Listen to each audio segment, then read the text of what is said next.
Bem, é bom estar de volta aqui no Centro de Estudos Presbiterianos para apresentar a você mais um aspecto da doutrina presbiteriana que nós possamos levar em consideração e aprender e aplicar. A nossa aula de hoje ela é fruto de uma palestra que foi proferida na segunda conferência reformada na Igreja Presbiteriana de Ouro Preto, Olinda, Pernambuco, teve o tema geral como presbiterianismo, doutrina e identidade. Essa palestra que vocês vão ter o privilégio de assistir como aula, ela foi proferida nesta igreja no dia 22 de outubro de 2009. Naquela ocasião se fazia alusão à Reforma Protestante. Eu fui convidado pelos irmãos daquela igreja, pelos presbíteros daquela igreja, né? O meu amigo Moisés Freitas e o outro Jonatas Alves também, que havia me convidado na época seminarista para trazer uma palestra sobre este tema importantíssimo. E atendendo a pedidos de irmãos que me pediram que essa palestra virasse uma videoaula, eu estou colocando à disposição dos nossos blogueiros, dos nossos internautas, para que possam ter acesso ao extrato daquilo que foi proferido naquela ocasião. É claro que isso tem como medida nos mostrar um ponto importante. É que às vezes nós vamos trabalhar em alguma comunidade cristã presbiteriana, alguma igreja, e ao trabalhar nessa igreja nossa identidade confessional, queremos ensinar como se fé, catecismo e tudo mais, mas muitas vezes nós ensinamos algo que a igreja não sabe nem por que está se estudando e nem se sabe por que dar-se tanta importância a isso. Essa palestra ela vai visar exatamente mostrar isso a você. Essa visual ela vai tentar demonstrar a importância do seu de fé na identidade presbiteriana. E isso é de suma importância para o crescimento da identidade, da segurança e da firmeza doutrinária da igreja. Espero que você, de fato, possa curtir esta aula de hoje, ok? O tema da nossa aula, ela é presbiterianismo e estudo de fé. E ela está estruturada da seguinte forma. Em primeiro lugar, nós vamos abordar a subscrição credal e confessional no Antigo e no Novo Testamento. Neste momento, nós vamos estudar a Igreja Presbiteriana do Brasil e a sua relação com o estudo de fé da Cíntia. E aí nós vamos discutir algumas doutrinas e algumas questões relacionadas à funcionalidade da Igreja Presbiteriana no Brasil. Nós temos vivido um tempo em que a verdade ela perdeu o sentido. A relativização da verdade ela tornou-se algo patente diante dos nossos olhos e vivemos em um mundo em que não quer mais limites, não deseja mais base para suster-se. E, infelizmente, as nossas igrejas estão indo pelo mesmo caminho, pela mesma onda, pela mesma maré de incerteza que esse pós-modernismo tem trazido para nós. Precisamos resgatar a identidade confessional em nossas igrejas. Alguém poderia perguntar assim,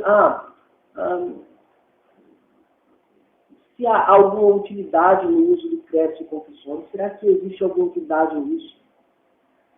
Essa pergunta advém, de fato, de uma concepção totalmente pluralista, anticonfessional, e conforme percebemos em nossa época, de um questionamento que não quer pensar, ser uma mente pensante, uma estrutura de mente que pensa, que questiona, que raciocina. Esse é o ponto. Por que estamos vivendo tal crise dentro de nossa igreja, da Igreja Presbiteriana do Brasil?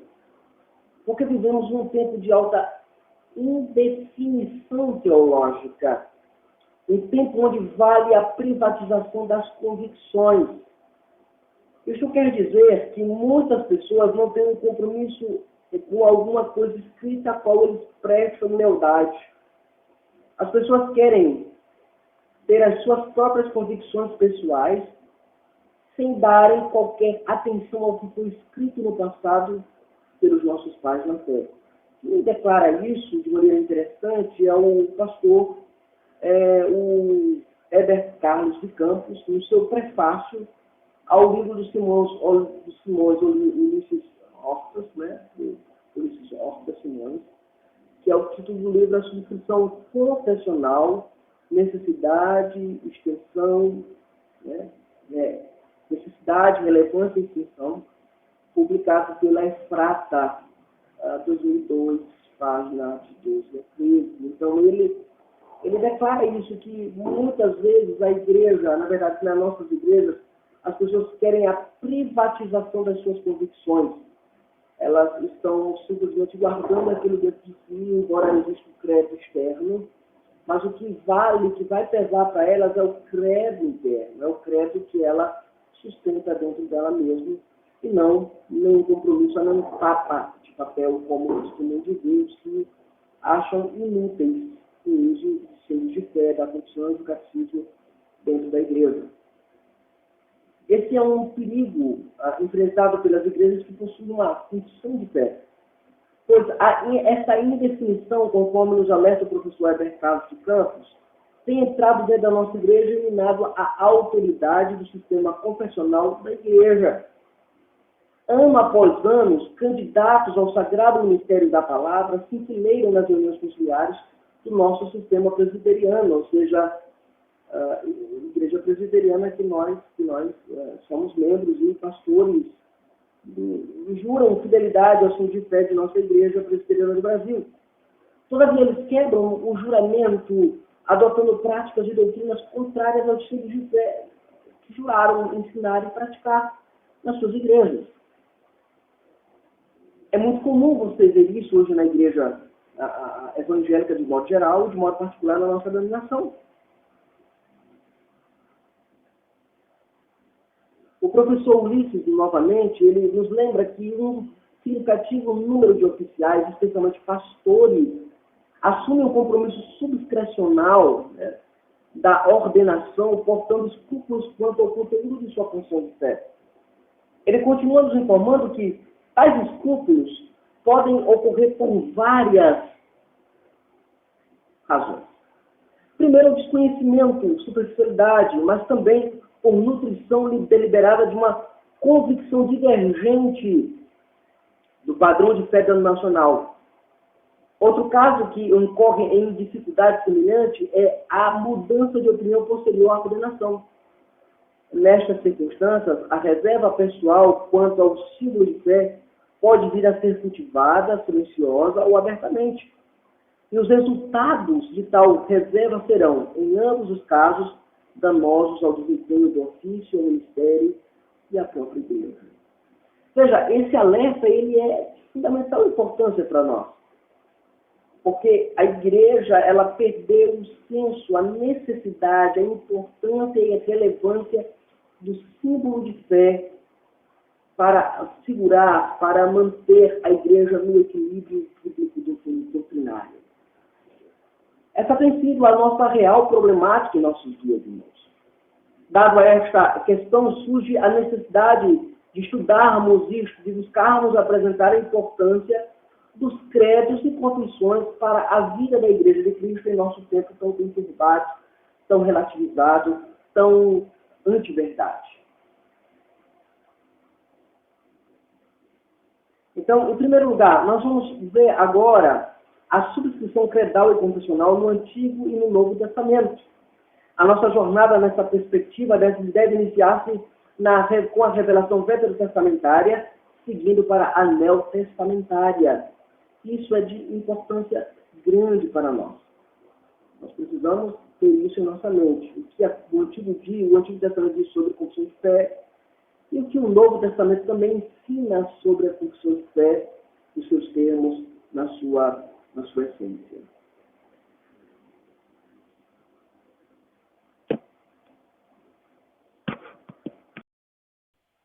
Pois bem, veja bem, a problemática que se deve buscar resolver é a seguinte: será que existe alguma formulação credal no Antigo e no Novo Testamentos?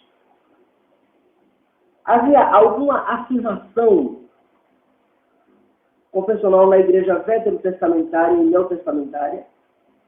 Essa pergunta, irmãos, é basilar para o entendimento adequado deste assunto, deste tema.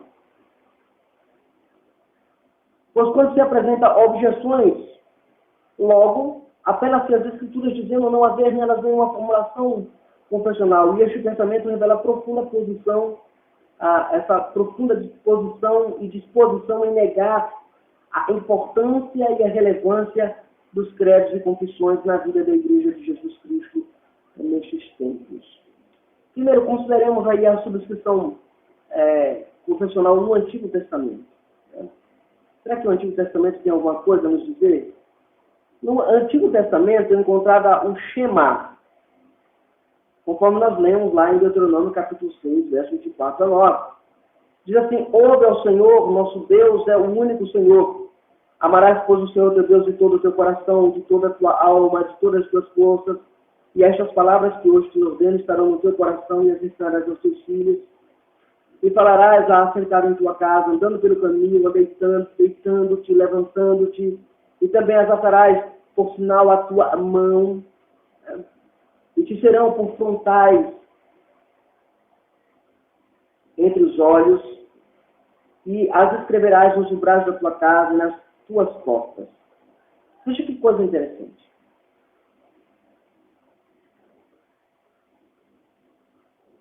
Você tem aí o verbo ouvir, que está no imperativo no hebraico, a palavra Shema. E tem um sentido de prestar atenção, significa ouvir, mas não é um mero escutar, envolve a ideia de ouvir com atenção. Isso aqui é importante porque o Herman Austel, né, no livro editado pelo R.L. Harris, Theological Workbook and Old Testament, o caderno teológico, livro teológico do Antigo Testamento, ele diz que o sentido de fato é ouvir prestando atenção. O texto citado acima era o primeiro a ser lido no conjunto de leituras confessionais que carregavam a mesma tônica, a mesma ideia da unidade de Yahvé, da preeminência de Yahvé, da preeminência do Senhor Deus sobre o povo pactual, o Deus do pacto, o Deus da aliança, o Deus que entrou em acordo com o seu povo. Esse Deus, sim, de fato, ele deve ser honrado, adorado e temido de acordo com o que ele revela. O texto de Deuteronômio também tinha por objetivo apresentar as seguintes verdades. Você vai ter também esse texto de Deuteronômio. Esse texto de Deuteronômio aqui, ele tinha que apresentar, a finalidade dele era apresentar 3 verdades importantíssimas. Primeiro, que existe apenas um Deus. Segundo, que esse Deus merece ser amado com todo o nosso ser. Terceiro, que essas verdades deveriam perpetuar nas gerações posteriores. Então, você tem aí uma declaração confessional veterotestamentária dizendo, olha, Deus ele é um, dizendo que ele deve ser amado com todo o nosso ser, com toda a nossa mente, com todo o nosso intelecto, com todo o nosso coração, com toda a nossa vida. Esse é o sentido que o autor coloca no texto. E que esse conhecimento de Deus, formulado e entendido pela prática religiosa e expressado pelo falar disso, pelo externar disso, implica que deve ser perpetuado ou transmitido às gerações posteriores. E aí os nossos filhos, como é apresentado no texto, no andar, no caminhar, no dia a dia da vida, devem ser ensinados sobre a perspectiva da unidade de Deus, da necessidade de amarmos Deus e da importância de o conhecimento de Deus ser levado mais à frente, não ficar apenas nessa esfera. O outro texto que a igreja usava também é o texto em Números, capítulo 15, versos 37 a 41. A igreja veterotestamentária citava esse texto. O primeiro texto nos diz aqui, o outro texto é Deuteronômio, capítulo 11, na verdade, versos de 13 a 21. Né? E o texto em Números, capítulo 15, versos 37 a 41. O outro texto agora é o Números, capítulo 11, versos... Deuteronômio capítulo 11, versos 13 a 21.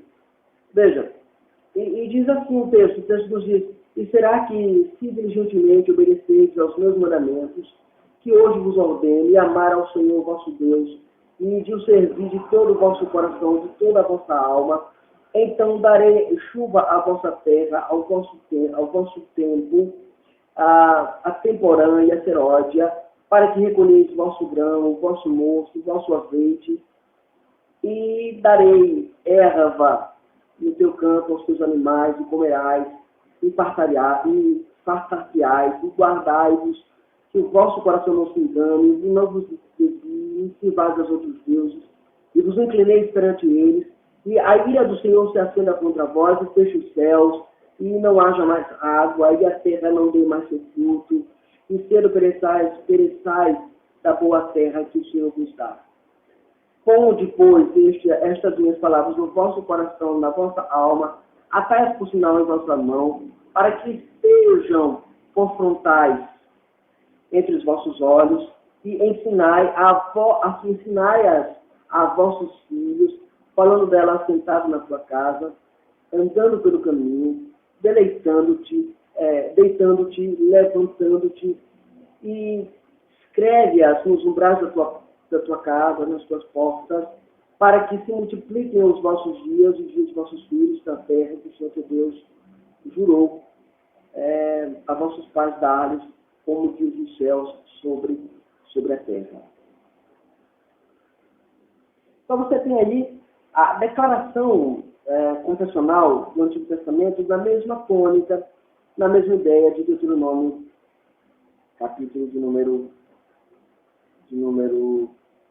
6, versos de 4 a 9. É a mesma ideia aqui em Deuteronômio, capítulo 11, versos de 13 a 21. Essa é a mesma ideia que você tem aqui nesse texto. Aqui nós temos o desenvolvimento mais elaborado do Shema e a sua aplicação ao povo da aliança, indicando que a confissão de fé deve produzir resultados práticos. Que é um outro ponto importante. Não é simplesmente você afirmar a doutrina, dizer que a doutrina é importante, dizer que a doutrina vale a pena. Não, de jeito algum. Mas aquilo que você aprende na confissão de fé, você também deve levar para a sua vida, no dia a dia, na sua praticidade.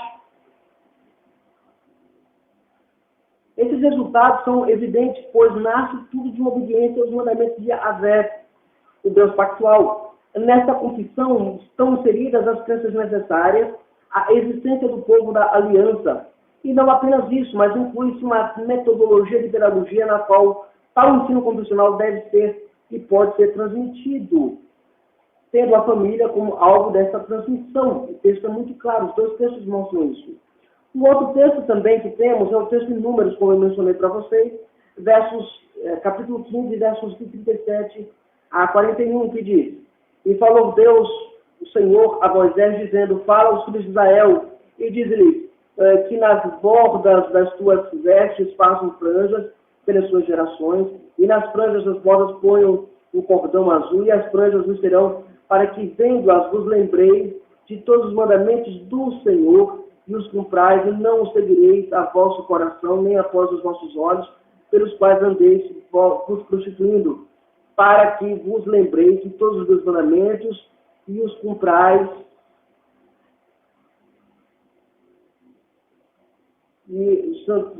para que sejais santos ao vosso Deus. Eu sou o Senhor vosso Deus, que vos tirei da terra do Egito, para ser vosso Deus. Eu sou o Senhor vosso Deus. Então você tem aí declarações importantes que falam de que a confissão de fé me leva para a prática de vida piedosa, da adoração, do louvor a Deus, da exaltação ao Senhor. Então é nosso dever, é nosso papel como cristãos, como crentes bíblicos reformados, subscrever a confissão de fé neste sentido de levar isso para a vida prática.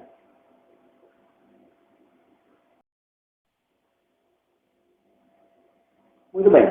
Então nós já vimos aí a subscrição credal e confessional no Antigo Testamento. Agora consideremos o segundo aspecto, que é a subscrição confessional no Novo Testamento.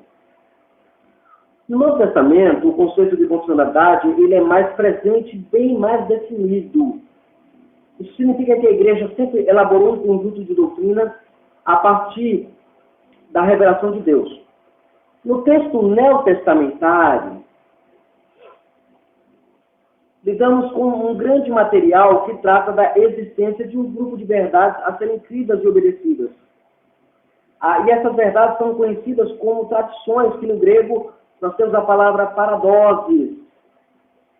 Esse vocal significa transmitir, entregar, tradição. A palavra ela é formada por uma preposição grega, para, indica junto, ao lado de, mas o verbo didomi, dou, entregar, de acordo com o contexto, tem um sentido com uma gama de significados, né? Pode significar dar, trazer, conceder, causar, colocar. Pode significar essas variações semânticas e significativas que nós temos, depende do contexto que nós estamos vendo a palavra, o verbo didomi. Esse conceito é percebido, por exemplo, no texto bíblico de 2 Tessalonicenses, capítulo 2, verso 15, que Paulo vai dizer: olha, irmãos, pois permaneceis firmes e guardar as tradições que vos foram ensinadas, seja por palavra, seja por epístola nossa. É claro que algumas pessoas vão discutir ali a questão da tradição oral e tradição escrita. Mas o ponto não é esse aqui, se é tradição oral ou tradição escrita. O ponto aqui é a tradição, ela tem que vir de cunho apostólico, e havia um conjunto de doutrinas que a igreja deveria crer que era fruto do ensino apostólico na vida da igreja. Este aspecto confessional consistia, no Novo Testamento, na transmissão dos ensinos de Cristo e dos apóstolos por meio de sermões e escritos, cartas, sendo orientações quanto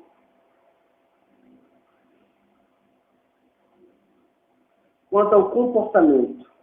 Todavia, toda a tradição que entrava em choque com a palavra de Deus deveria ser rejeitada. Uma palavra importante que nos traz sobre isso é o Bosquel, lá no dicionário teológico de teologia, né, do Kittel, Rudolf Kittel, ele tem um artigo lá que é bem interessante sobre a palavra paradoxos. Dê uma olhada, pesquisem lá, que vocês vão achar interessante sobre esse tema.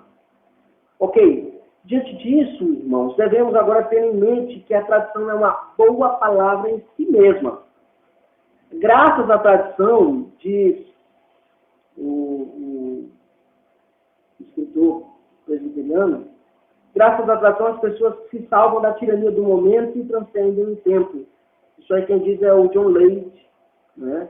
No seu livro A Tradição Reformada, a maneira de ser a comunidade cristã, pela Pendão Real, de 96. Um livro fantástico, um livro que vale a pena você ler, um livro sobre a tradição reformada, um livro que você não pode faltar na sua biblioteca sobre tradições confessionais. Olha, é um livro fantástico. Eu recomendo a leitura e a aquisição, um livro que vale a pena adquirir. Diante dessa perspectiva, isso significa que na preservação da tradição, veja, na preservação da tradição recebida, nós somos feitos meninos. Nós devemos receber essa doutrina para não sermos como meninos levados para tudo quanto é exemplo de doutrina, como disse Paulo lá em Efésios capítulo 4, verso 14. E aí a Escritura, ela classifica a tradição ou o conjunto de doutrinas recebidas pela Igreja de Cristo em várias nomenclaturas. A primeira nomenclatura que você encontra é a doutrina dos apóstolos, né? Atos capítulo 2, verso 48 vai dizer: e perseveravam na doutrina dos apóstolos, na comunhão, no partir do pão e nas orações. Então você tem aí a doutrina dos apóstolos, o conjunto de doutrina que a igreja abraçou como fundamento da sua fé, como expressão da sua fé. Uma outra nomenclatura que a Escritura coloca é a palavra da vida, reservando a palavra da vida para que no dia de Cristo eu me glorie de que não corri em vão, nem me esforcei inutilmente, Filipenses 2:16. Forma de doutrina, mas graças a Deus, porque outrora escravos do pecado, contudo, vieste lá obedecer de coração a forma de doutrina a qual foste entregue. Gálatas 6:6. E são as palavras, conserva o modelo dessas palavras que de mim tens ouvidos e na fé no amor que é em Cristo Jesus. Paulo escrevendo a Timóteo, segunda epístola, capítulo 1, versos 13 a 14, você vê isso lá, Paulo escrevendo a Timóteo. Então você tem aí a subscrição confessional no Antigo e no Novo Testamento. E aí chegamos à segunda parte da nossa aula de hoje, que é a Igreja Presbiteriana do Brasil e a sua relação com os símbolos de fé de Westminster. Nós vamos considerar isso primeiro do ponto de vista histórico. A Igreja Presbiteriana do Brasil teve os seus primeiros passos para uma organização eclesiástica quando o jovem pastor Ashbel Green Simonton desembarcou no Brasil no dia 12 de agosto de 1859. Embora sabemos que o presbiterianismo iniciou de fato de verdade no dia 22 de 4 de 1860, né, com uma escola dominical. Por que eu digo isso? Porque na nossa concepção não é aonde está o bispo, ali está a igreja. A nossa ideia não é essa. Mas se comemora a data do presbiterianismo nesse sentido. Quem me elentou para isso foi o doutor Ernest Maia Pereira da Costa, no seu livro Eu Creio no Pai, no Filho e no Espírito Santo, publicado pela editora Paracletos, no ano de 2002, que ele faz uma menção a esse aspecto lá na sua introdução ao credo apostólico do livro, é um comentário do credo apostólico. Ele vai fazer uma menção nisso, quando ele vai tratar o capítulo introdutório sobre símbolos de fé. Então, é importante nós termos isso em mente, tá bom? Muito bem. Todavia, a data e o ano de agosto foi prevalecido no presbiterianismo brasileiro como alusão à chegada de Simonton ao Brasil. Historicamente, a Igreja Presbiteriana do Brasil parece ter uma afinidade, uma ligação de defesa para com os símbolos de fé. Embora o calvinismo trazido por Simonton seja, de certa forma, modificado pelo ponto de vista do avivalismo, né? Ele era da escola do avivamento, da New Escola, né, da New School, da nova escola, que não dava tanta importância ao símbolo de fé como dava o pessoal da Old School, né, da velha escola. Se você quiser estudar um pouco sobre isso, no Brasil tem pouca coisa que fala sobre a nova escola e a velha escola, mas eu recomendaria a leitura do livro O Cristão Presbiteriano, do Luciano Lucas, um livro muito bom. Ele tem uma alusão histórica a isso. Vale a pena você ler no Brasil esse material em língua portuguesa. Muito bem. E aí ele vem com esse ponto do avivalismo, e o calvinismo confessional de Westminster com relação à sua subscrição é o que está em foco aqui, não é a concepção de Simonton sobre a funcionalidade, embora ele fosse um homem muito ligado ao símbolo de fé, mas não era estritamente confessional como era o pessoal da velha escola de Westminster ou da velha escola que subscrevia a Constituição de Westminster na sua integralidade. Na ordenação do primeiro pastor, por exemplo, nacional, o José Manuel da Conceição, né, o Manuel José da Conceição, que é o ex-pátrio, ele declarou aceitar a Constituição de Westminster e a forma de governo da Igreja Presbiteriana. Isso você pode ver e ler lá no livro do Ernest Maia Pereira da Costa, que ele faz no Filho e no Espírito Santo, ele faz menção a isso. O Simonton também no seu diário, também ele faz menção a este fato. Simonton, ao abrir a escola dominical, passou a ensinar o catecismo, e o texto que ele costumava usar era a Bíblia e o catecismo de História Sagrada e o Progresso do Peregrino. O livro O Peregrino era usado por Simonton para a catequização e para o ensino, junto com o catecismo da Igreja Presbiteriana. Ele tinha a prática de uma vez por mês de pregar, fazer exposição de uma pergunta do breve catecismo de Westminster na igreja. O seu objetivo era preparar crentes para defender-se dos ataques dos incrédulos. Por isso ele mesmo declarou: estou fazendo o que em mim, o que está em mim para gravar este catecismo na memória de todos. Ok? E aí a igreja presbiteriana do Brasil sempre ensinou e defendeu os símbolos de fé como padrões confessionais da igreja. Você vê aí o patriarca do presbiterianismo no Brasil, ele tem um apego ao símbolo de fé, ele ensina a escritura, ele usa o catecismo para a catequização e usa o livro Peregrino para a catequização também. Mas ele tinha a prática também de uma vez por mês pregar um sermão baseado no símbolo de fé do Breve Catecismo de Westminster. Do ponto de vista doutrinário, é um outro aspecto que nós precisamos considerar sobre a identidade que a IPB tem com o símbolo de fé. Como igreja estabelecida, adotamos o símbolo de fé, a Confissão de Fé, o Breve Catecismo, o Catecismo Maior, o Westminster, são os símbolos padrões da igreja. Isso significa que, doutrinariamente, nós temos uma identidade. Isso é tão certo que algumas doutrinas são tão peculiares a nós presbiterianos que não podem deixar evadir-se e ignorar este fato. Quando alguém fala, você é presbiteriano, então geralmente, você crê nessa doutrina, crê nessa outra doutrina, você crê nessa outra doutrina. Porque são como que doutrinas peculiares aos presbiterianos. Então vamos dar uma olhada em 3 doutrinas, a título de ilustração, do que nós cremos como presbiterianos na substituição confessional. Primeiro, nós cremos na suficiência, autoridade e infalibilidade das Escrituras. No capítulo 1 da nossa Confissão de Fé, somos ensinados, a partir da seção primeira, que nós exploramos na nossa aula sobre teologia da revelação, aqui no Centro de Estudos Presbiterianos, procure esse link no nosso espaço, você vai encontrar essa aula.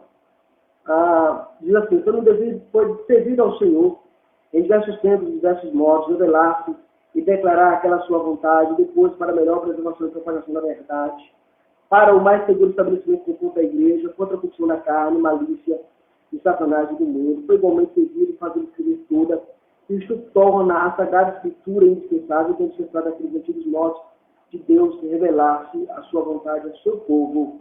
Confissão de Fé, capítulo 1, seção 1. No presbiterianismo não há lugar para as novas revelações, pois entende-se que aqueles antigos modos de Deus se revelar ao seu povo há muito tempo cessaram.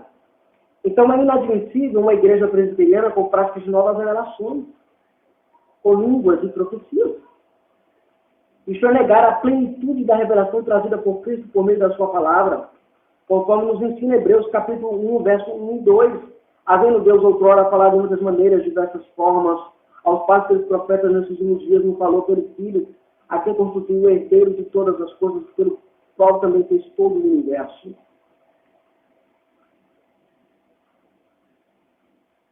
Então, é inadmissível você chegar numa igreja presbiteriana e estar lá os presbíteros, a igreja como um todo, falando línguas, defendendo línguas, defendendo profecias e sucumbindo, fazendo a voz da Escritura silenciar. Não, eu preciso ouvir a voz da Escritura como padrão fundamental da vida da igreja. Também nós, presbiterianos, acreditamos em outra doutrina que é a soberania de Deus.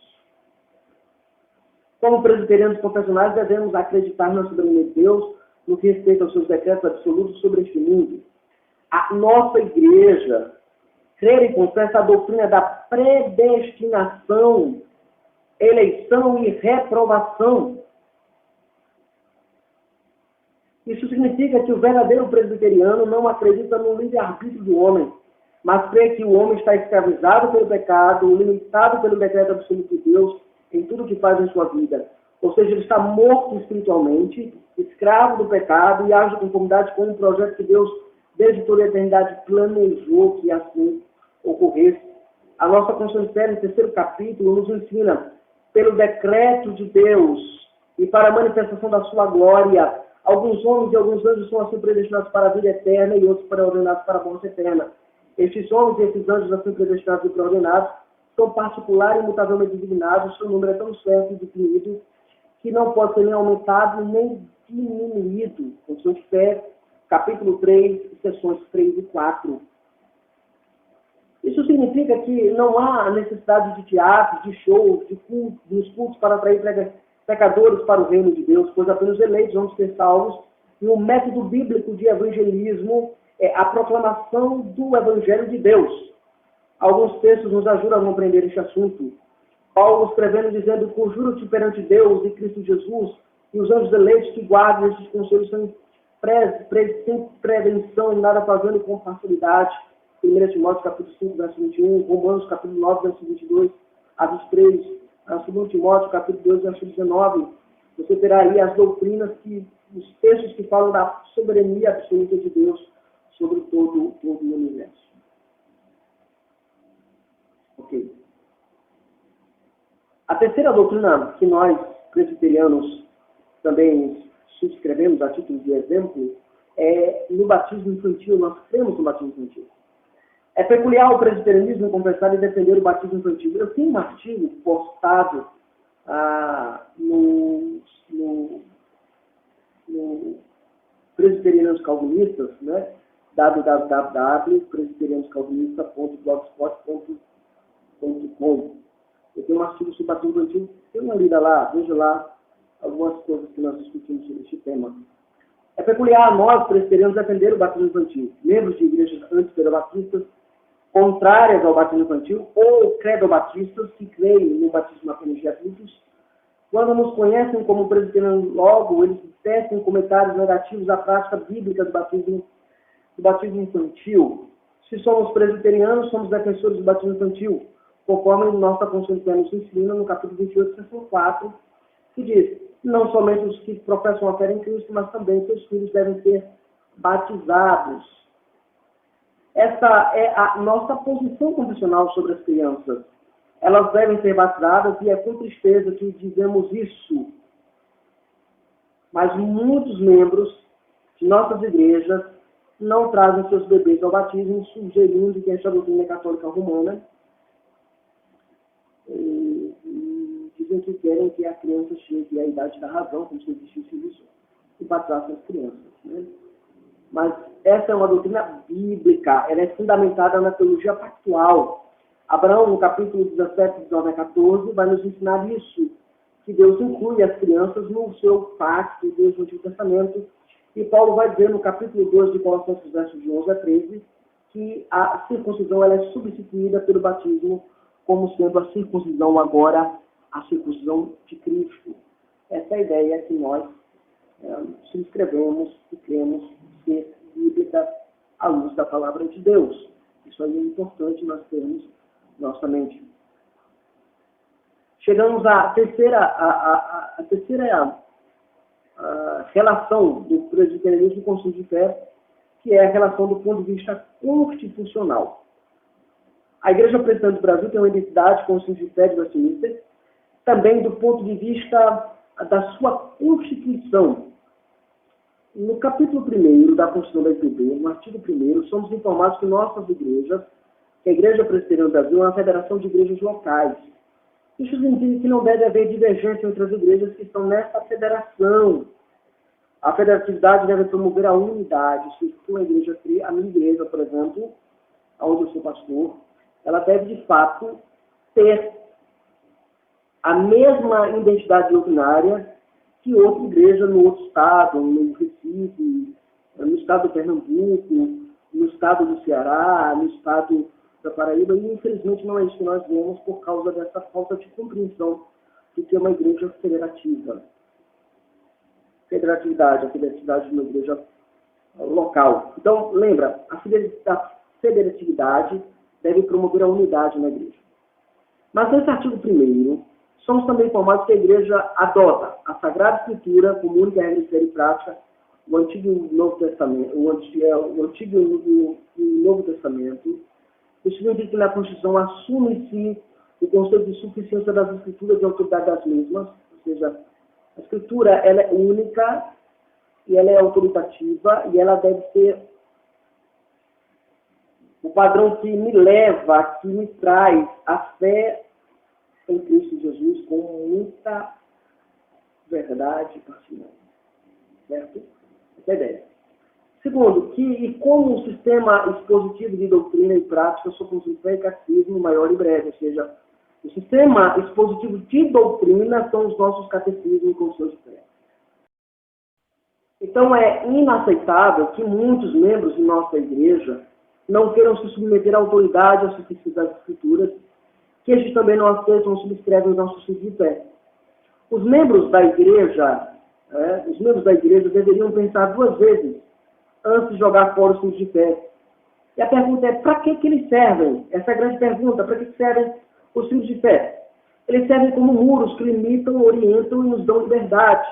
limitam quanto a abraçar toda e qualquer heresia, orientam qual caminho correto a tomar e oferecem liberdade para pensar alicerçados em suas bases. Eu posso pensar teologia de maneira interessante, de maneira bíblica, mas seguindo o que o ensino de fé nos orienta, nos norteia sobre a base teológica.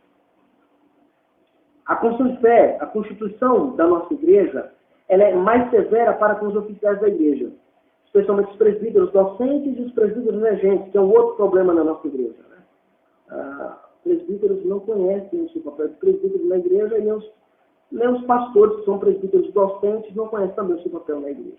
Né? Infelizmente, no futuro nós vamos trazer uma aula aqui, uma videoaula sobre o presbiterianismo e os presbíteros. Né? Nós vamos tratar sobre isso mais adiante. A Constituição da nossa igreja ela é mais severa para com os oficiais nesse sentido. Vocês têm a responsabilidade, vocês presbíteros têm a responsabilidade de zelar pela boa doutrina. E como podem fazer isso? Sustentando e defendendo e conhecendo os símbolos de fé da Suíça. Pois os nossos símbolos de fé são a exposição da doutrina, as exposições das doutrinas da nossa igreja. No artigo 114 da CIIPB, de nossa Constituição, há um alerta afirmativo para a ordenação de oficiais. Diz assim: só poderá ser ordenado, instalado, quem depois de instruído aceitar a doutrina, o governo e a disciplina da Igreja Presbiteriana do Brasil.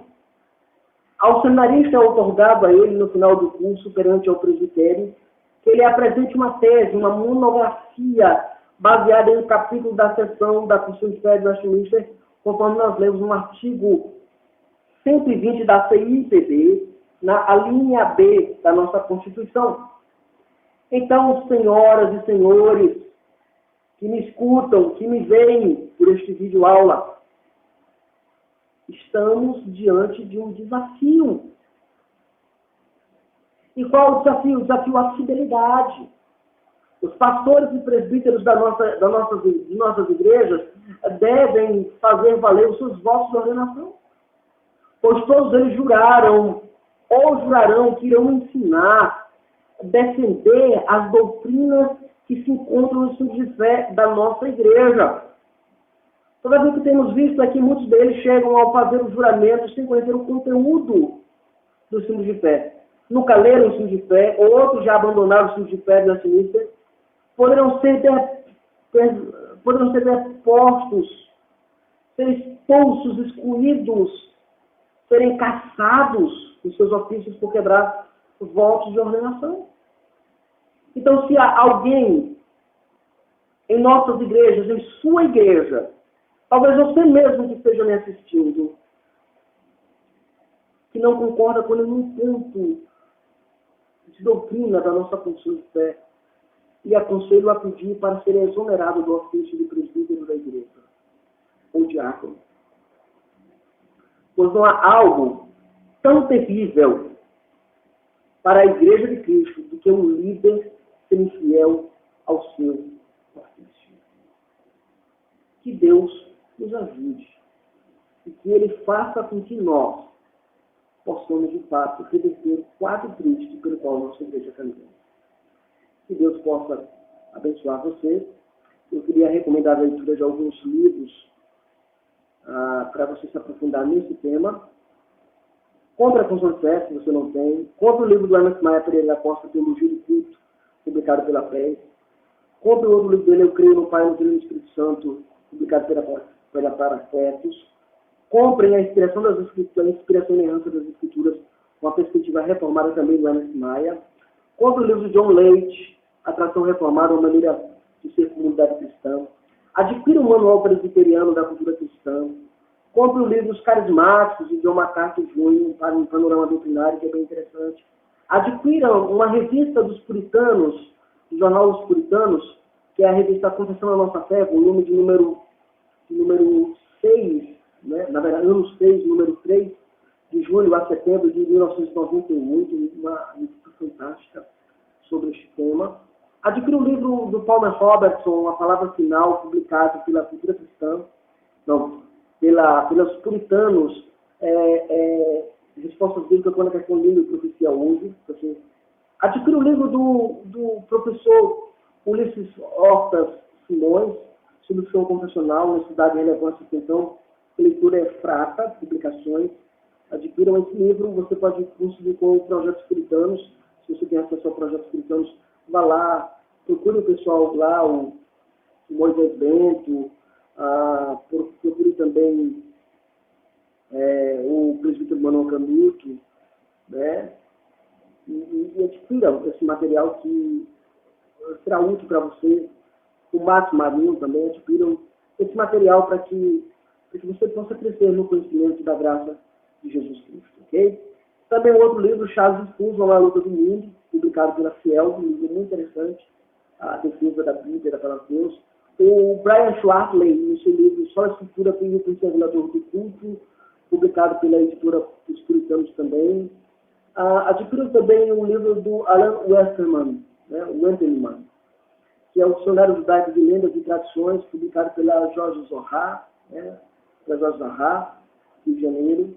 Um livro muito interessante para você ter acesso a funções de vacina, ok? Muito bem.